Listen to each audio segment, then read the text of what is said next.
तो मेरा दोस्त था नीरज, मेरे साथ हॉस्टल में था वो। तो हम दोनों सेम ईयर ज्वाइन किया था हॉस्टल। तो मैं तो गया था कि मैं पढ़ाई में अच्छा नहीं था। कुछ बच्चे आ रखे थे कि उनको पॉलिटिकल कुछ दिक्कत थी, बच्चे किडनैप वगैरह हो जाते थे तो पेरेंट्स भेज देते थे हॉस्टल में कि भाई तुम हॉस्टल चले जाओ। कुछ आसपास के बच्चे भी आ जाते थे और कुछ लोग ऐसे भी थे जो बेसिकली जिन पे नेगेटिव एंटिटी का भी था, तो वो बताते नहीं थे किसी को भी, पर उनके पेरेंट्स डाल देते थे। तो नीरज भी उनमें से एक था। मतलब उन अपने इलाके से दूर भेज दिया ताकि कुछ और नेगेटिव ना हो, तो हॉस्टल में भेज दिया। उसमें नेगेटिव एंटिटी जैसा क्या था? तो जब मैं नीरज से मिला तो मेरी उससे दोस्ती बनी कि मैंने कहा भाई हॉस्टल से भागते हैं, भाई भागने का प्लान बनाते हैं, मेरा तो मन नहीं लग रहा। तो ऐसे करके मेरी उससे दोस्ती बनी। तो फिर धीरे धीरे जानने को मिला कि भाई इसका तो केस ही अलग है, मैं तो कम मार्क्स के चक्कर में आया हूँ, इसके ऊपर कुछ नेगेटिव एंटिटी थी, उस चक्कर में आया। तो बेसिकली मैं कहानी बता देता हूँ आपको क्या थी। 2000 के आसपास इसके मॉम डैड हिमाचल प्रदेश से दिल्ली आए थे रहने के लिए। तो उस टाइम पे जब ये आए थे तो ज़्यादा पैसे नहीं थे इस फैमिली के पास। तो 2000 के आसपास जब ये घर पर आए तो उन्होंने छोटा सा घर खरीदा भजनपुरा वगैरह साइड, दिल्ली में ही है। तो वहाँ पर आए, उनकी दोस्ती यारी हुई अपने आस पड़ोसियों से। तो उस टाइम पे काफ़ी मतलब लोअर मिडिल क्लास फैमिली थी ये, नीरज की जो फैमिली थी। तो ये 2 भाई थे। तो बेसिकली ये मिडिल क्लास फैमिली थी। तो उसके पेरेंट्स का और इनकी फैमिली का यही था कि भाई किसी तरीके से हमें मेहनत करनी है, आगे बढ़ना है। तो धीरे धीरे अंकल ने प्रॉपर्टी में इन्वेस्ट किया, उसके पापा ने। तो वहाँ पे कुछ टाइम बाद उनको काफ़ी ज़्यादा मुनाफा हो गया।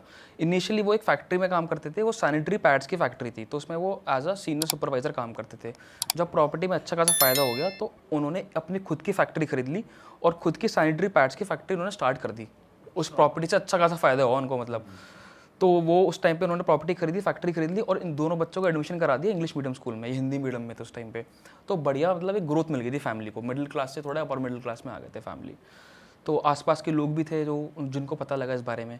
तो ये दोनों भाइयों का एक ये सीन था कि ये हर संडे को, जैसे गली के बच्चे क्रिकेट खेलने नहीं जाते, तो ये लोग भी अपना क्रिकेट खेलने जाते थे गली के जस्ट पीछे। तो वहाँ पे एक लड़का था सत्यम, पूरे 7-8 लोग थे। तो ये लोग अपना क्रिकेट खेलते थे वहाँ पे, बैट बॉल से अपना जो भी खेल रहे हैं, कोई चौका छक्का मार रहा है। तो सत्यम की और नीरज की लड़ाई हो गई बहुत ज़्यादा एक दिन। तू मैं हुई, गाली गलौच हुई और एकदम बल्ले बल्ले से मार दिया, यहाँ पे खून वून निकाल दिया, उसके मुंह पे भी बैट मार दिया। दोनों ने एक दूसरे को कहा या एक पिट गया कोई? यही पिटा है, नीरज पिटा है। उसने बहुत ज़्यादा मार, सत्यम बड़ा था उससे एक्चुअली 2 साल। तो उसने मार दिया उसको और बाद में अचानक से उसके पीछे भी पकड़ के उसके बाल खींच लिए और उस टाइम पे लड़ाई हो गई। फिर उसका भाई आया, बड़ा भाई नितिन, तो लड़ाई वड़ाई छुड़ाई, फिर वो घर आ गए। और उस टाइम पे बच्चों में ये सीन था कि लड़ाई जब हो जाती है तो घर में बताता नहीं है कोई भी आके कि भाई मुझे फिर खेलने नहीं जाने देंगे। तो उसने भी ऐसे करा, भाई मैं घर पे नहीं बताऊंगा क्योंकि फिर घर वाले मुझे खेलने नहीं जाने देंगे। उस टाइम पे क्रिकेट से बहुत ज़्यादा मन भी था लोगों को खेलने का। तो घर वर आया तो उसने खुद ही आसपास का जो एक डॉक्टर था साइड में, भाटी डॉक्टर, उससे उसने अपना इलाज विलाज करवा दिया, भाटी डॉक्टर से, छोटा मोटा जो भी है। अब ये इंसिडेंट होने के बाद उसके ठीक 1 महीने बाद नीरज को सांस लेने में दिक्कत आ गई। मतलब जब भी वो सुबह सुबह उठे तो उसको ऐसा लगता है कि मुझे सांस कम आ रहा है। तो उसको लगा नॉर्मली होगा। फिर वो स्कूल जाता था अपना, भारी हो रही है सांस सांस भारी, हाँ सांस भारी हो जाती थी। वो स्कूल जाता था, क्रिकेट वगैरह खेलता था अपना, तो वहाँ पे दिक्कत आती थी, क्लास में भी बैठे बैठे दिक्कत आती थी। उसने घर पे बताया कि ऐसा ऐसा सीन है। तो घर वालों ने बोला कि ठीक हो जाएगा, थोड़ा बहुत ऐसे ही हो रहा होगा। फिर वो चले गए हॉस्पिटल डॉक्टर को दिखाने, जब ज़्यादा सीरियस हो गया और डॉक्टर ने डिक्लेयर कर दिया इसको एस्थमा है। तो उस टाइम पे नीरज 10-12 साल का था। डॉक्टर ने बोल दिया कि इसको एस्थमा है। घर वाले पूरे शॉक्ड हो गए कि इतनी कम उम्र में एस्थमा कैसे हो गया, किसी को आसपास घर में है भी नहीं और ऐसा कुछ, वो उसका खान पीन भी ऐसा नहीं है कि जिस चक्कर में उसको एस्थमा हो गया। तो भाई जब उसको अस्थमा हो गया, डॉक्टर ने बता दिया सारा कुछ, तो दिक्कत आ गई उसको बहुत ज़्यादा, घर वालों को भी बहुत ज़्यादा परेशानी हो गई। तो फिर तकरीबन 1-1.5 महीने बाद सब कुछ नॉर्मल हुआ घर में और उसने अपना विदिन एक हफ्ते की उसने पूरी छुट्टी ली स्कूल से और फिर स्कूल जाना स्टार्ट कर दिया। और इस चीज़ के होने के बाद 1 महीने बाद, तुरंत 1 महीने बाद दोबारा उसको गलत सपने आने लग गए। और बेसिकली एग्जैक्टली 1 महीने बाद उसको मतलब उल्टे सीधे सपने आने लग गए। और सपने में उसको मतलब ऐसा आता था कि कोई चुड़ैल आ रही है उसके सपने में। और पहले दिन उसका बेड पे सूसू भी निकल गया नीरज का।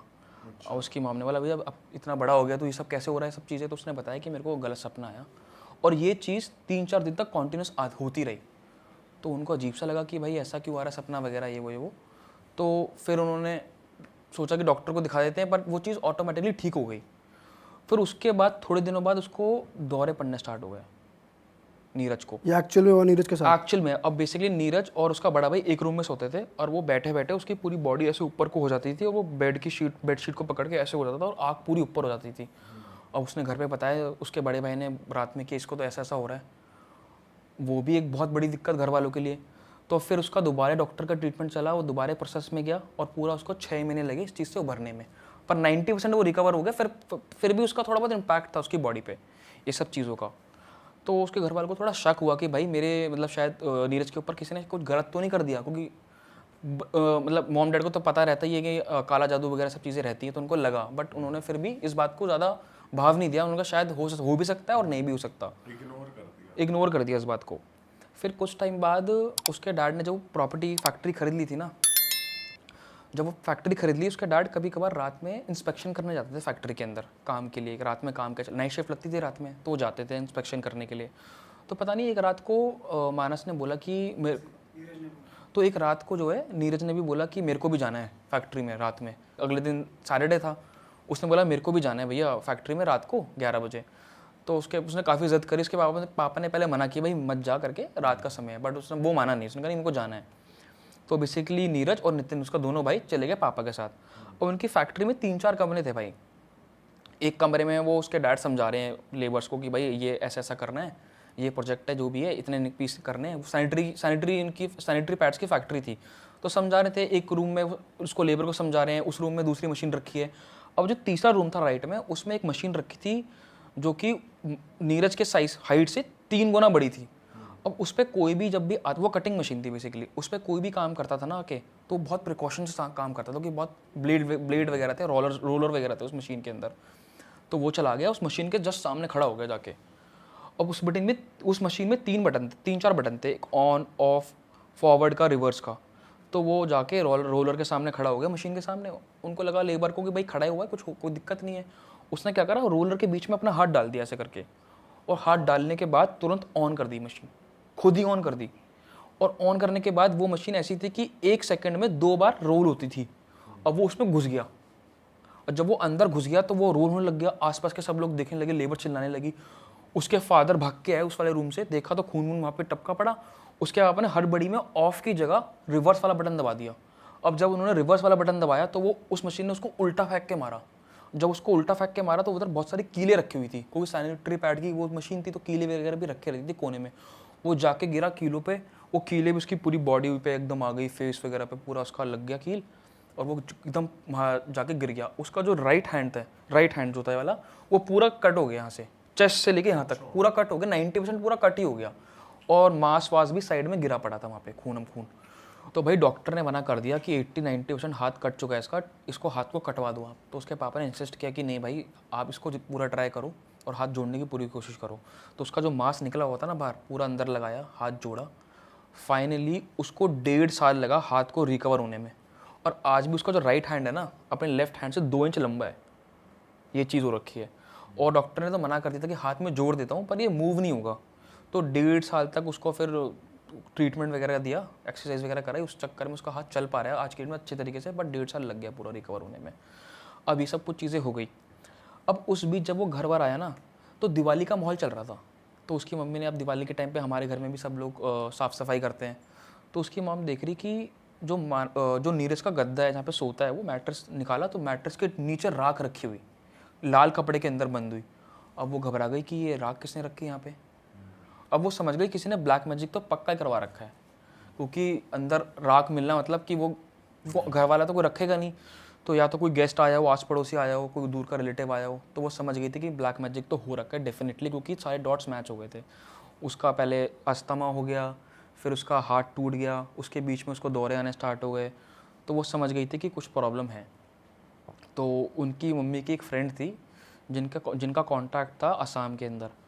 असम में जो शहर है गुवाहाटी, वो माना जाता है, मतलब वो गढ़ एक तरीके के लिए ब्लैक मैजिक को करवाने के लिए भी, हटवाने के लिए भी। तो वहाँ पे उन्होंने कनेक्ट किया। तो जब वहाँ पे कनेक्ट किया तो एक बाबा थे, सिद्ध बाबा, उनको बोला, तो वो ना इतनी सारी से आ नहीं पाते। आप आज भी फ़ोन करोगे कि हमारे घर आ जाओ, ऐसा प्रॉब्लम है, तो वो नहीं आते, क्योंकि उनको वहीं पे बहुत उनका अपना काम है, वो अपना वहाँ पे सारा कुछ करते हैं, अघोरी बाबा बेसिकली। तो वो नहीं आए। उन्होंने बहुत अप्रोच किया बाबा को, तो उसके फिर डैड ने दोबारा अप्रोच किया कि हालत एक्चुअली ख़राब है, ठीक नहीं हो पा रही है, और आगे इससे बुरा ना हो जाए, तो आप प्लीज़ आ जाइए, इसकी दिक्कत ना हो जाए। और इस बीच में मैंने एक चीज़ बताना भूल गया, उसके पापा को भी फाइनेंशियल लॉसेस होना स्टार्ट हो गए थे। मतलब फैक्ट्री चल नहीं पा रही थी अच्छे तरीके से, जो जिस तरीके से वो ग्रो कर रहे थे पहले, वो ग्रोथ नहीं मिल रही थी, बल्कि डाउन ही जा रहा था मामला। लोन्स वगैरह स्टार्ट हो गए थे उसके डैड के ऊपर। तो 3 महीने बाद वो बाबा घर पर आए, और जिस दिन वो घर पे आए थे तो उन्होंने बताया नहीं था कि मैं इस दिन घर आऊँगा। उन्होंने बोला मैं आ जाऊँगा और मैं डेट कंफर्म नहीं कर रहा पर मैं आ जाऊँगा। तो वो आए, जब वो घर पर आए तो उनको पता नहीं था, वो एकदम से आए। तो जब वो घर उन्होंने बेल वगैरह बजाई, उन्होंने पहले पूरा घर का आसपास देखा, किसी ने घर पे तो कुछ नहीं कर रखा आसपास वगैरह कुछ। फिर वो एंट्री कर लिया उसने। फिर जब आ गए तो उन्होंने बोला कौन से बेटे को वो रखा, उन्होंने बोला कि ये बेटा है हमारा। तो पहले दिन तो उन्होंने नीरज को पूरा ऑब्जर्व किया कि इसकी क्या हरकतें हैं, दौरे वगैरह आ जाते हैं तो कैसे आते हैं, रात में क्या होता है, उससे बातचीत वगैरह करी। फिर उससे अगले दिन जब उससे पूरी बातचीत वगैरह कर ली तो उससे पूछा कि भाई मतलब उसने पूरा बताया। अभी हाल फिलहाल में उसका हाथ कटा था, उससे पहले उसको दौरे आने स्टार्ट हुए थे, उससे पहले उसको अस्थमा की प्रॉब्लम थी। तो बाबा ने पूछा कि भाई तुमने किसी का कुछ गलत तो खा नहीं लिया, या कहीं तुम्हारी लड़ाई वड़ाई तो नहीं हो गई हो, कुछ बताओ उस बारे में उस समय पहले। तो उसने बताया एक लड़ाई तो हुई थी मेरी उस समय पे। तो उसने बोला क्या हुआ था लड़ाई में? तो उन्होंने बताया ऐसे ऐसे हुआ था और मेरे बाल भी यहाँ पे प्रॉप चोट आई थी। तो उन्होंने बोला कि बाल वगैरह भी किसने आपके निकाले यहाँ से? उसने बोला हाँ निकाले। तो बाबा को थोड़ी हिंट मिल गई थी बाल की। और फिर उस रात को बाबा को एक हिंट और मिला कि जब बाबा छत पे गए ना तो सामने वाला जो घर का पेड़ था उस पर उल्लू बैठा हुआ था। तो उसको उनसे भी कुछ पता लगा कि क्योंकि बेसिकली मैं आपको बता दूं जो उल्लू होता है, आउल जो होता है, उससे आप वो अच्छा भी है और बुरा भी है। तो उससे आप बेसिकली लक्ष्मी जी का वाहन होता है, तो उससे आप कुछ गलत भी करा सकते हो बहुत तगड़ा। और वो बेसिकली अगर वो खुद बाय चॉइस आ रहा है तो वो आपके लिए अच्छा है। बट अगर उससे तुम ब्लैक मैजिक कराओगे तो वो बहुत गंदा हो जाता है बेसिकली। तो बाबा ने कहा ठीक है, इस पे काला जादू ही कराया गया है, हम प्रक्रिया कल सुबह स्टार्ट करेंगे। तो कल सुबह मॉर्निंग में 5 बजे के आसपास पूरा परिवार सामग्री लेके आ गया। और जो जो चीज़ें उन्होंने बताई थी, शीशा था, लाल कपड़ा था और वो था कच्ची हल्दी, उनको मंगवा लिया। हवन की पूरी सामग्री मंगवा दी। तो हवन चालू कर दिया, उसको नीरज को सामने बिठा दिया। 1 घंटा उन्होंने पूरा हवन किया अपना। और जब मेन टाइम था, प्राइम टाइम, उसको बुलाया। उसको बोला नीरज को कि भाई अपनी मुट्ठी खोल और उसके यहाँ पे कच्ची हल्दी रख दी जो बेसिकली येलो कलर की होती है, आपको अगर पता है। तो वो रख दी और उसको बोला कि अब तुम अपनी मुट्ठी बंद कर लो और मंत्र पढ़ना स्टार्ट किए। और 10 मिनट बाद बोला कि अब तुम अपना हाथ खोलो। जब उसने अपना हाथ खोला ना तो जो कच्ची हल्दी थी उसका रंग पूरा खून जैसा लाल हो गया था। हाँ, तो जब वो पूरा खून जैसा लाल हो गया तो बाबा ने उसके बाद सारे रहस्य खोल डाले, सारी चीज़ें बता दी और घर वाले पूरे शॉक्ड हो गए, पूरे नाम बता दिए।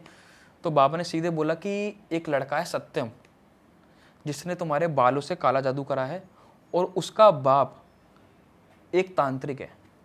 तो बेसिकली सत्यम का बाप नीरज के पापा का दोस्त हुआ करता था एक टाइम पे, और उस टाइम पे वो काला जादू नहीं करता था। फिर उसके बाद उसने काले कपड़े पहनने चालू कर दिए और तांत्रिक वगैरह में चला गया, तो उनकी दोस्ती भी थोड़ी कम हो गई, उस चीज़ों में चला गया वो। तो उसने पूरा बता दिया कि भाई ऐसे ऐसे ये इन्होंने करवाया है पूरा काला जादू। अब इन्होंने बोला, उनको पूरे शॉक्ड हो गए और उनको पता भी लग गया। वो बीच में उनका पूरा मतलब बेसिकली सत्यम और उसके डैड आए थे देखने के लिए कि इसकी तबीयत कैसी है। तो उनको आइडिया लग गया था कि उसी बीच में इन्होंने वो जो ऐश रखी थी लाल रंग के कपड़े के अंदर, वो उन्होंने उसी गद्दे में रखी होगी। तो वहाँ से पूरा सारी की सारी डॉट्स मैच हो गई उनकी पूरी की पूरी। अब उसके बाद बहुत गुस्से में तो उन्होंने बोला कि इन्होंने हमारे ऊपर काला जादू करवाया कैसे, हमें पूरा सॉल्यूशन चाहिए और इसको गंदी से गंदी आप वो दो सज़ा। तो उन्होंने बोला कि इसको गंदी से गंदी सज़ा मिलेगी कि उसने कर्म बहुत गंदा करा है। और एकदम उन्होंने उल्टा करवाने की बात करी कि उन पे उन्होंने बोला कि सज़ा हमें तो वो चाहिए एक तरीके से सॉल्यूशन, मतलब क्या कहते हैं एक तरीके से बदला चाहिए, इंसाफ चाहिए हमको भाई, हमें इंसाफ दिलाओ किसी तरीके से। हमारे बच्चे के साथ ये सब कर दिया, कल को मर जाता हमारा बच्चा। तो उन्होंने बोला कि वो ऐसी मौत मरेगा कि मतलब वो सोच भी नहीं सकता कभी इस तरीके से। तो जितना टाइम नीरज को ब्लैक मैजिक स्टार्ट होने से अब तक लगा था ना, वो कह रहे थे इतना ही टाइम लगेगा उसको मरने के लिए। तो 3-4 साल हो गए थे, उन्होंने कहा 3-4 साल में वो एकदम नष्ट हो जाएगा। तो 2013-14 के अंदर वो आदमी मर गया उसको भी। और वो मरा कैसे? सत्यम मरा है उसके पापा, उसके डैड। तो वो मरा कैसे? उसको कैंसर हो गया। अब बेसिकली आपके अगर ऑर्गन्स में कैंसर होता है ना, लिवर में, दिल में, कहीं पे दिमाग में, वो बस्ट हो जाता है, बंदा ऑर्गन फेल हो जाता है, बंदा मर जाता है। बट अगर आपके गले में अगर है ना बेसिकली कैंसर, तो आप इतनी आसानी से नहीं मरोगे, क्योंकि वो धीरे धीरे फैलता है। वो ऑर्गन तो है नहीं, कुछ मल्टी फेलियर तो ऑर्गन फेलियर तो हो नहीं रहा, वो धीरे धीरे करके इस तरीके से जिसे कहते हैं कीड़े पड़ जाना शरीर में, उस तरीके से मरा है वो आखिरी में आके। नीरज इस टाइम वहाँ कैसे आया हॉस्टल में? उसके बाद आया या बीच में आया? हाँ, उसके जब सब कुछ हो गया, पूजा वूजा हो गई, तो उसके डैड ने सोचा कि भाई अब मैं इसको हॉस्टल भेज रहा हूँ, क्योंकि मैं नहीं चाहता कि यहाँ पे और इस तरीके से कुछ गलत चीज़ें हों मेरे बच्चों के साथ। तो नीरज फिर उस टाइम पे हॉस्टल पहुंचा और मैं भी उसी टाइम पे यहाँ से हॉस्टल पहुंचा था अपने घर से। तो नीरज और तू 7th क्लास में मिले थे? नहीं, नीरज और मैं 10th क्लास में मिले थे। अच्छा, नीरज और तू 10th में मिले थे। हाँ, उसके साथ ये कहानी 7th के आसपास हुई, 6-7 में। ओके। उसके बाद उसको कुछ नहीं हुआ जब वो हॉस्टल चला गया, और मतलब उस दौरान कुछ नहीं? पर हाँ, बट मेरी है ना मेरी अभी कल परसों बात हुई उससे, तो नीरज से, तो वो कह रहा अमित आज भी ना हल्का फुल्का मेरे को चीज़ें हो जाती हैं। दौरे पड़ना और ऐसा दौरे पड़ना नहीं, जैसे उसका अभी प्लास्टर, बुरा सपना? ना प्लास्टर चढ़ा उसका, अभी पैर का कभी हो गया कुछ इस तरीके से, तो टूट जाता है। कह रहा है मुझे लगता है कि अभी भी थोड़ा बहुत इम्पैक्ट है उन चीज़ों का, क्योंकि जो उसने काला जादू करवाया था ना, जो उल्लू से काला जादू करवाया था ना उसने किसी के थ्रू, मतलब एनिमल का वो लेके, तो वो बहुत खतरनाक होता है। और उसका हाथ वाथ अब सही है जो टूट गया था? भाई उसने मुझे फोटो शेयर करी है, मैं आपसे शेयर कर दूंगा फोटोज। तो पूरा यहाँ से लेके ये पूरा 101 स्टिचेस आए थे उसके, बताना भूलिए मैं आपको, 101 टाके अलग गए थे उसके पूरे शरीर में, तब जाके हुआ है। बाप रे। बॉडी मारन क्रिया ही करा दी एक तरीके की। और ये भी पता लगा कि वो चिढ़ता था उस टाइम पे, क्योंकि जब वो इनिशियली हिमाचल से आए थे उसकी फैमिली, तो बहुत मिडिल से भी नीचे थी उसकी फैमिली, धीरे धीरे ग्रो करती रही, वो चिढ़ गए बहुत ज़्यादा उस चीज़ से, और फिर इस तरीके से नीरज के ऊपर ही सब करवाया। और इनफैक्ट फाइनेंशियली भी वो बहुत डाउन हो गए थे, मतलब ख़त्म ही करना चाह रहे थे परिवार को। फिर जब वो पूजा वूजा हो गई तब फाइनेंशियली भी ठीक हो गए? हाँ, फाइनेंशियली अब बहुत बेटर है पहले से। अब तो उसने दिलशाद गार्डन में घर भी खरीद लिया अपना, अभी तो वहाँ पे रह रहा है हाल फिलहाल। और क्या बता रहा है वो, अब क्या हो रहा है आजकल? अब लाइफ ठीक है मतलब, या फिर बढ़िया, उसकी लास्ट ईयर शादी हो गई अब। और जो वो लड़का था सत्यम, जिसकी वजह से उसके पापा ने किया था, सत्यम का उसे भी नहीं पता, क्योंकि सत्यम भजनपुरा में है अभी भी, तो सत्यम को तो नहीं पता। सत्यम की मॉम पहले भी नहीं थी, वो पहले चली गई थी, अपने डैड के साथ रहता था वो वहाँ पे। भाई बताओ, बच्चों में भी ऐसी वो हो रही है कि लड़ाई हो गई तो इसको खत्म ही करवा बच्चे दो। को सिखाया है पापा ने कि लड़ाई होएगी तो बाल खींच के लाइए उसके। क्योंकि ऐसे बाल तो खींचता नहीं कोई, मार मूर के चलो भैया। ऐसा भी हो सकता है कि दुश्मनी बाप की हो, उसी ने कहा तो इससे पंगा ले और बाल ला इसका, और लड़ाई हो बनावटी। और आप देखो ना, बाद में वो देखने आए कि हम कैसा है आपका बेटा, और उसी वक्त उन्होंने वो डाल दिया, आशीष डाल दिए गद्दे के नीचे। उसके कमरे तक कैसे चलेगा भाई वो? उसके डैड और वो अच्छे फ्रेंड थे, अच्छे खासे, तो उनका था आना जाना, और नीरज भी उसका दोस्त था। अब उनकी लड़ाई बेशक हुई थी, बट वो आ गए देखने के लिए, उसने सॉरी वगैरह भी बोल दिया उस टाइम पे। अब वो जब उसके कमरे में आया, उसने उसी वजह से सत्यम ने डाल दिया, सत्यम ने अंदर डाल दिया वो, और उसके डैड तो उसके दोस्त थे ही। तो ये तो कमाल की स्टोरी है वैसे, रियल लाइफ। बंदा भाई कटिंग की मशीन दबा के, मतलब वो मौत के मुंह से बच के आया, मैं आपको ऐसा बोलूंगा। खुद ही जा रहा है कि चलो मुझे फैक्ट्री अपनी ही फैक्ट्री की मुझे मशीन फैक्ट्री ले चलो, खुद ही जा रहा है। और मेरे से पूछा भी कि भाई तूने क्यों दबाया बटन, वो मशीन वाला कह रहा है मेरे को नहीं पता मैंने क्यों दबाया भाई। कह रहा आज भी मैं सोचता हूँ, कह रहा मुझे लगता है या तो मेरे को किसी ने करवाया है, या मेरे को, कह रहा पता नहीं मैंने क्यों दबा दिया, रूलर में हाथ डाल के अपना मशीन का बटन, मतलब खुद ही बंदा मार रहा है अपने आप को। और ये भी चीज़ थी, जैसे अगर किसी पे काला जादू हो रखा है ना, तो उसका अगर उसका टाइम पीरियड बढ़ता रहता है, तो उसका जो पोजेस्ट करता है ना किसी बंदे पे, उसका भी परसेंटेज बढ़ता रहता है कि वो बंदा 10% पोजेस्ट है, 50% पोजेस्ट है। तो टाइम ज़्यादा हो गया था, तो वो ब्लैक मैजिक का जो इम्पैक्ट था ना, वो उसकी बॉडी पे इतना ज़्यादा हावी हो गया था कि वो करवा रहा था उससे वो सब चीज़ें। तो बाबा ने वैसे ही बताया था कि जैसे कि एक तो होता है वशीकरण कर लिया ब्लैक मैजिक के थ्रू, कि भाई जो बंदा चाह रहा है वैसा वैसा वो अगला बंदा कर रहा है, वही ये या कोई चुड़ैल उड़ैल जैसे तू कहता वो आके बैठ गई थी। देखो सपने में तो उसको बहुत बुरे बुरे आते थे, बट मैं बोलूँगा एक तरीके से वो काबू में ही आ गया था लगभग, क्योंकि वो खुद ही कर रहा था। अब लगाओ ना, वो उससे एक्टिविटी करवा रहा है मशीन में अंदर जाने की, और वो भी उल्लू के थ्रू। उल्लू का क्या राज है ये उल्लू का? संभल के रहना पड़ेगा बच्चों को भाई, लड़ाई वड़ाई में बाल भी जा सकते हैं, ये नई सीख मिली है आज हमें। भाई हम सुनते तो आए हैं पॉडकास्ट में, बालों से वशीकरण कर रहे हैं, उसे अपने कंट्रोल में लेके आ रहे हैं, तो वही हुआ है भाई। यार ये तो तुमने बहुत बढ़िया रियल इंसिडेंट बताया, और भी लेके आना हमारे लिए। बिल्कुल भाई, बिल्कुल। अरे वाह, आपने ये वीडियो यहाँ तक देख ली भाई, तुमने हमारी मेहनत सफल कर दिया, तुम ही लोग हो असली रियल हिट। और अगर आपको बहुत मजा आ रहा है ऐसी क्लिप्स में, ऐसी वीडियोस में, तो फटाफट जाइए प्लेलिस्ट पे बिंज वॉच कीजिए, सारी वीडियोस देख डालो और मौज काटो। दैट इज इट, हम मिलेंगे नए पॉडकास्ट में, नए क्लिप में। Till then bye bye, see you, take care, do subscribe.